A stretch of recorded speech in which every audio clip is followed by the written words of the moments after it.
আর যদি কেউ আপন থাকে, আপনার যদি কেউ দরদি থাকে, সেটা হলো মদিনার নূর নবী আপনার কবরে আসবে। ও মা খালা গো, দুনিয়াতে আপনি যখন মারা যান, আপনার জন্য অনেকেই বাস কাটতে রেডি হয়ে গেল, আপনার জন্য গরম পানি করতে রেডি হলো, আপনার জন্য খাটলা আনার জন্য ব্যস্ত হয়ে গেল। ও মা জননী, ও যুবকেরা, এবার তোমাদেরকে দিলখানা নরম করে দিও রে ভাইজান।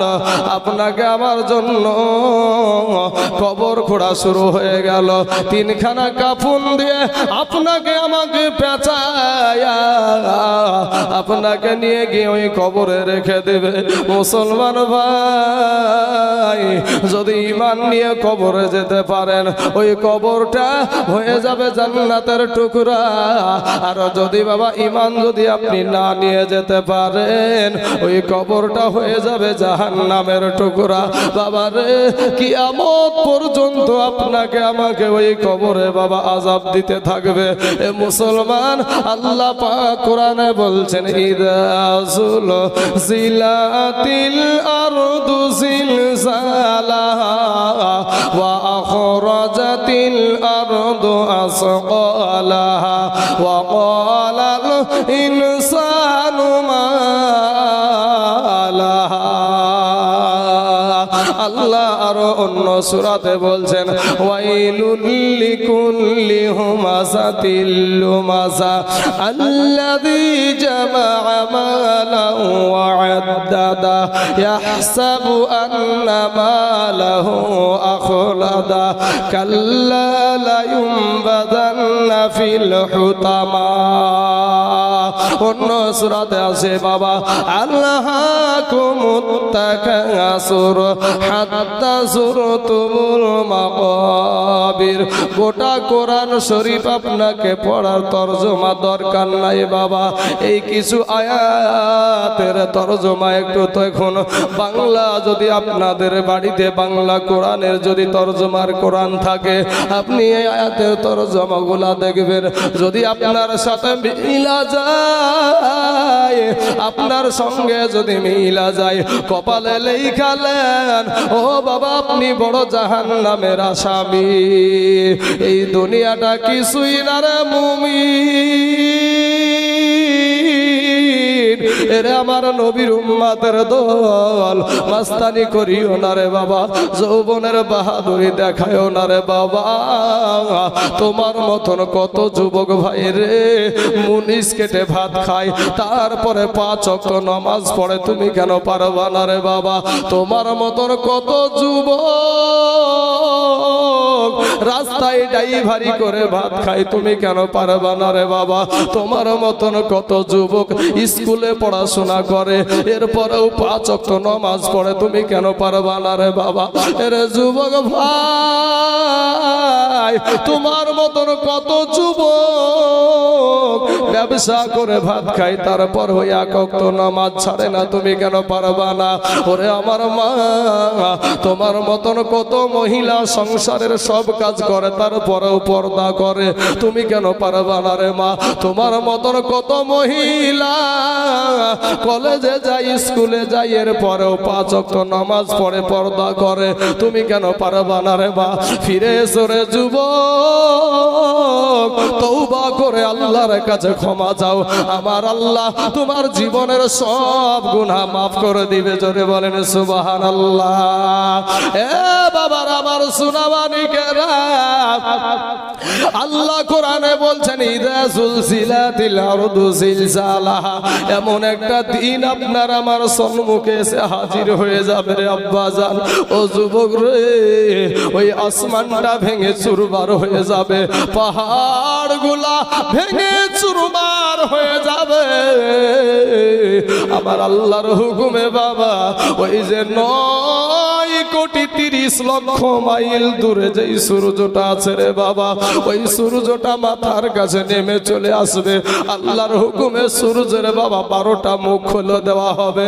এই সূর্যের আপনার 12টা মুখ যখন খুলে দেওয়া হবে, ওই সূর্যের তাপে মাথার মগজগুলা টাস টাস মাথার মগজগুলা বাবা ভাতের মারের মতো টকবক টক টক করে ফুটতে থাকবে। যুবক রে, মাটি পুড়ে তামা হয়ে যাবে।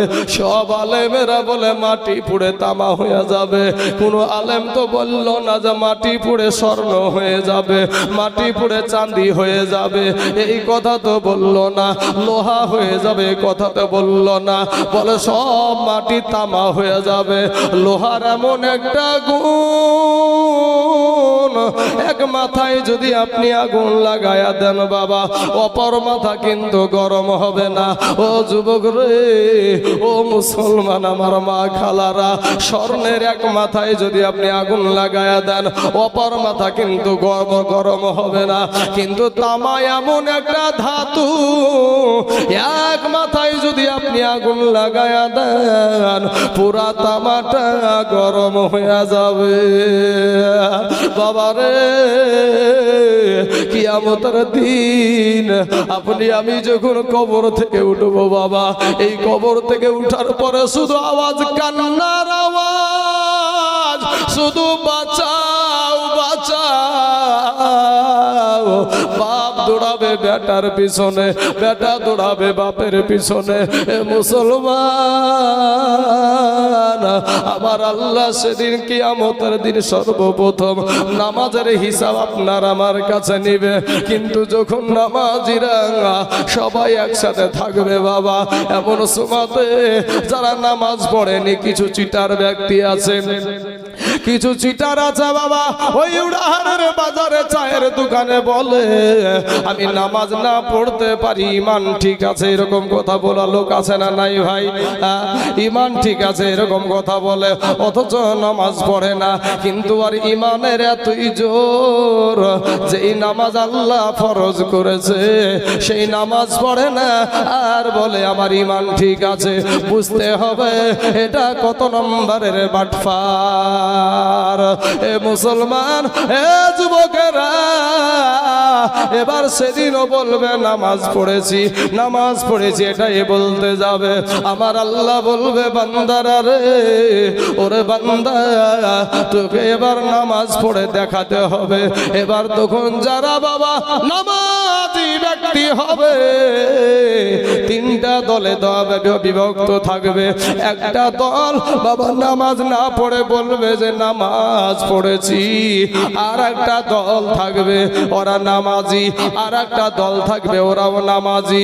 কিন্তু বাবা রে, যারা নামাজ পড়ে নাই, যারা আল্লাহকে সেজদা করে নাই, আমার নবীর আদর্শ নাই, আমার নবীর কথা সহ্য হয় না। এ মুসলমান বাবাজিরা, আমার ভাই জানেরা, ওই ব্যক্তিগুলাকে নামাজ পড়ার কথা আমার আল্লাহ যখন বলবে, আমার আল্লাহ পাক তাদের পিঠের যেই বাবা এই শিরদাঁড়াটা আছে ওটাকে ডাইরেক্ট করে দেবে, কোন রকমের বেঁকাবে না। এমন ভাবে জোর করে সেজদা দিতে যাবে, হুড়মুড় খেয়ে আপনার জমিনে পড়ে যাবে, লাখ মুখ ফেটে যাবে রে বাবা, কোন রকম ভাবে তারা নামাজ পড়তে পারবে না। আর একটা দল, তারা বাবা নামাজিরা নামাজ অবস্থায় সেজদায় চলে যাবে। কিন্তু আর একটা দল, ওরা বলবে আপনি কে, আমাদেরকে নামাজের পরীক্ষা নিচ্ছেন? এরা বলবে আমাদের আল্লাহ নিরাকার, আমার আল্লাহ নিরাকার, আপনি কে? যখন এরা হবে বাবা সেই ব্যক্তি, এদের ঈমান আরো শক্ত, তারা হলো আল্লাহর ওলি গো। নজরে বলেন সুবহানাল্লাহ। এ মুসলমান বাবাজিরা, আমার ভাই জানেরা গো, মানুষ সেদিন শুধু কান্নার আওয়াজ আর কান্নার আওয়াজ। মানুষ চিন্তা করবে এটা কেমন দিন হলো গো, কিন্তু দুনিয়ার জমিনে আজকে ভাবছেন এইরকম দিনই থাকবে?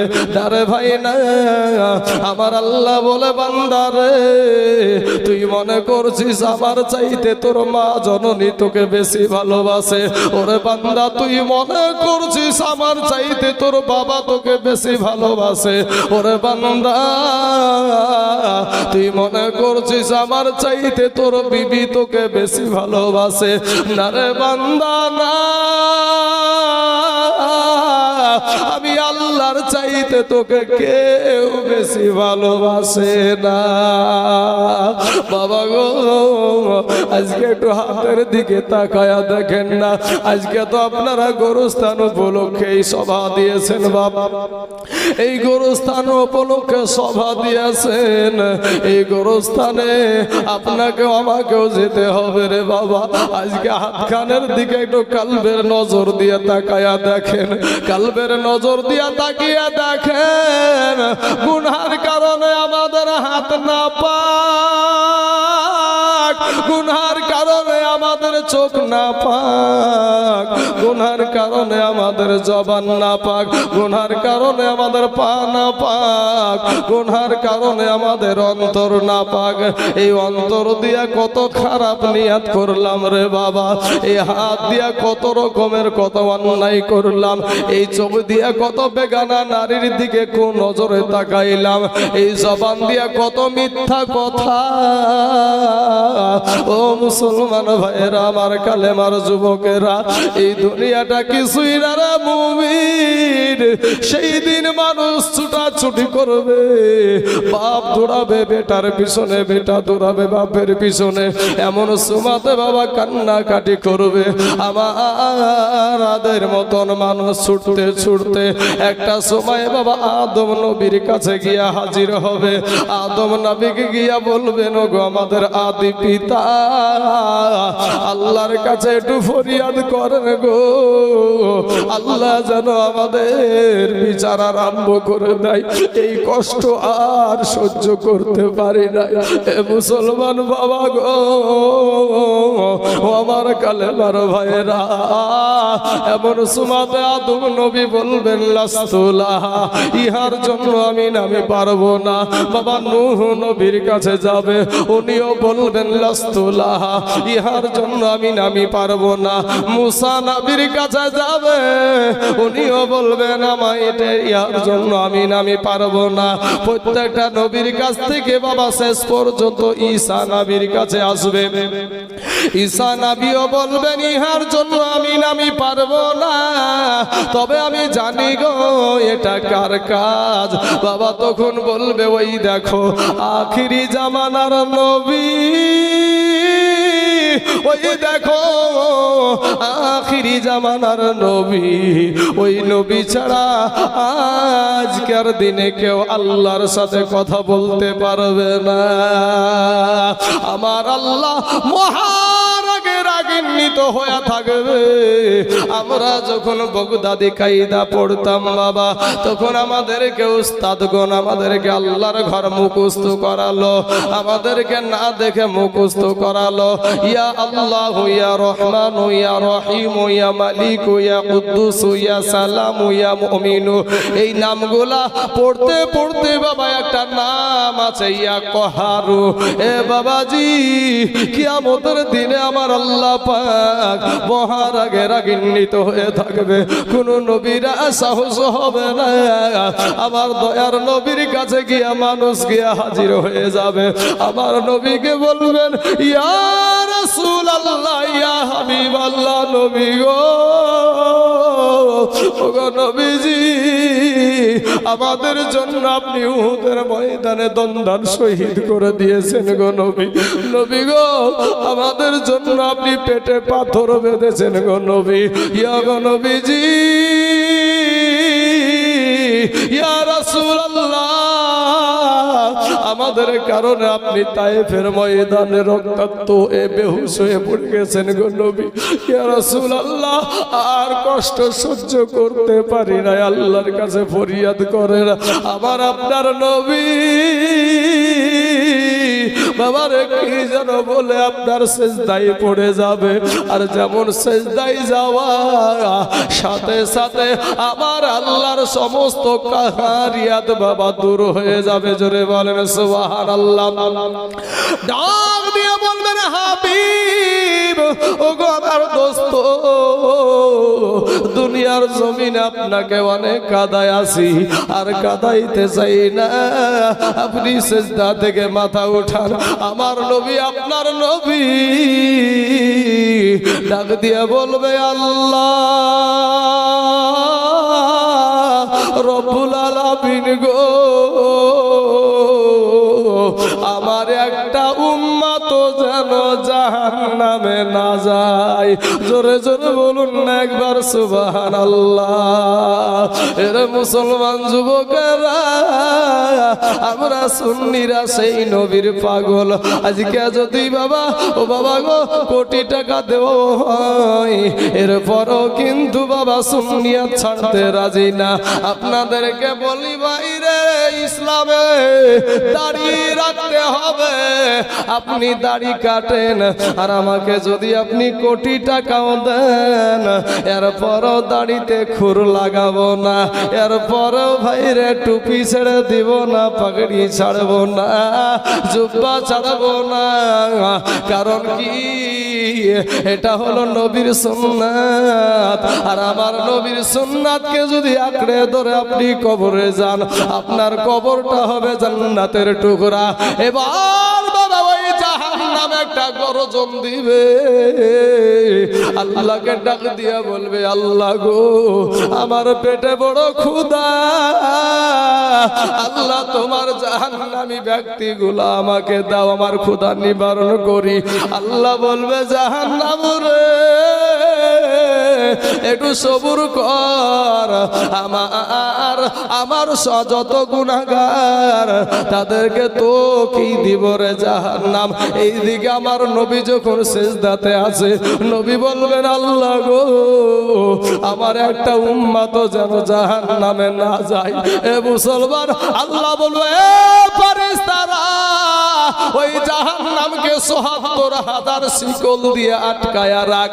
জাহান্নামকে বাবা ৭৭,০০০ শিকল দিয়ে যখন আটকায়া ধরবে, টেনে ধরবে, এরপরও জাহান্নামকে আটকানো যাবে না। তারপরও জাহান্নাম সামনের দিকে আগাইতে থাকবে। এ মুসলমান বাবাজি, ইন দি মিন টাইমে আমার আল্লাহ পাক রব্বুল আলামিন তার কুদরতি হাতে বাবা 2 ফোঁটা পানি আপনার ফারিস্তাদেরকে দিয়ে বলবেন, ফারিস্তারা রে, এই পানিটা জাহান্নামের গায়ে ছিটায়া দাও। ওই পানিটা যখন বাবা জাহান্নামের গায়ে ছিটায়া দিবে, সাথে সাথে ওই জাহান্নাম বাবা দ্রুত বেগে পিছনে পালাতে আরম্ভ করে দিবে। জোরে বলেন সুবহানাল্লাহ। ফারিস্তারা বলবেন, আল্লাহ, যে জাহান্নামকে ৭৭,০০০ শিকল দিয়া আটকানো গেল না, এটা কোন বরকতের পানি গো আল্লাহ? এটা কি আবে হায়াতের পানি? না এটা আবে জমজমের পানি? না এটা হাউজ কাউসারের পানি? না এটা নদীর পানি, খালের পানি? কোন পানি গো আল্লাহ? আমার আল্লাহ বলবে, আমার আল্লাহ বলবেন, ফারিস্তারা রে, এটা আবে হায়াতের পানিও না, এটা আবে জমজমের পানিও না, এটা হাউজ কাউসারের পানিও না, এটা হইল আমার দুনিয়ার গুনাহগার বান্দা বান্দির চোখের পানি। জোরে জোরে বলুন সুবহানাল্লাহ। আল্লাহুম্মা সাল্লি।